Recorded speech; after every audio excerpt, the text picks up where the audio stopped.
Welcome to the today's topic, House Officers' Duty in Medico-Legal Practice. Duties of House Officers can be divided into two broader categories. The first one is the medical management. The second one is medico-legal management. In medical management, you have to treat the patient and you have to save the life of the patient. Whereas to that, in case of medico-legal management, it deals with the aspects that are helpful for legal procedures. That means you have to deal with the evidence. A house officer has to help to preserve any trace materials that may be useful in future court cases. His medico-legal role is connected to preserving evidence in the form of medical evidence. Let's discuss in detail about the medico-legal management. The first one is history taking. You have to take a detailed history including past medical history, surgical history, occupational history, compensation matters, and also you have to document it very carefully. As usual, you have to have your good observations and also you have to write them in detail as well, such as any specific smell for toxins, alcohol, torn clothing, tire marks. Detailed examination head to toe you have to do, including genitalia where necessary. You are the one of the first encounters of the patient. As a result, you have to make sure to collect each and every possible evidence. Evidence may be lost or altered with the time. The patient should be advised not to wash clothing or not to have a bath where relevant until a JMO visits. As per the injury description, you can understand it is one of the essential steps that you have to do. You have to describe about the type, subtype, dimensions, the gross site, specific site, surrounding features, and underlying injuries.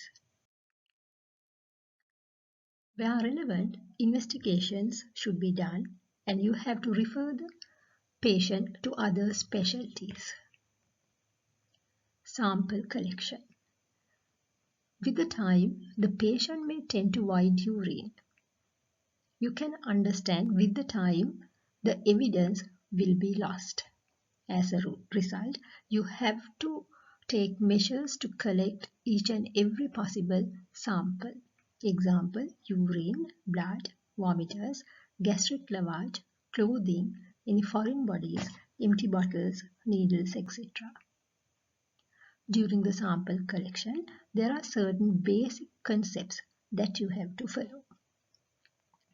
First of all, you have to collect it adequately. And then you have to collect those from the ideal places to correct containers. The next one is the proper storage. And you have to label it correctly and then you have to hand over the sample to the next authority. Ideally, that means a nursing officer or the nursing sister of the ward. You have to maintain the chain of custody. If the patient is dying, you have to take down the dying declaration as well.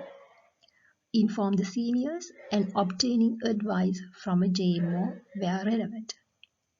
Inform the police to commence a legal investigation because the case is unnatural.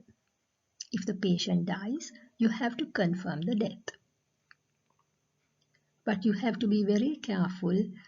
You should not fill the declaration of death form, that is registration B33, since the case is connected to an unnatural or suspicious incident.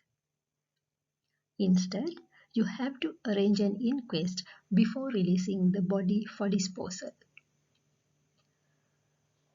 So you have to inform the director of the hospital and the police to commence the inquest procedure. If ISD needs information, you have to provide it.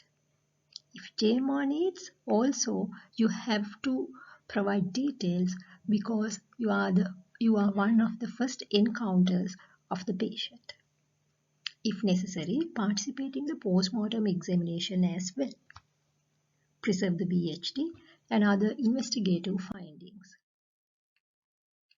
If summons will be issued in the future to visit court, you have to do it to give your evidence. If it is a case of notifiable disease, you have to inform the relevant authority. In a case of food poisoning, the area MOH and PHI have to be informed. Keep the professional secrecy and also should have to behave ethically. Where relevant, written informed consent should be taken. Thank you.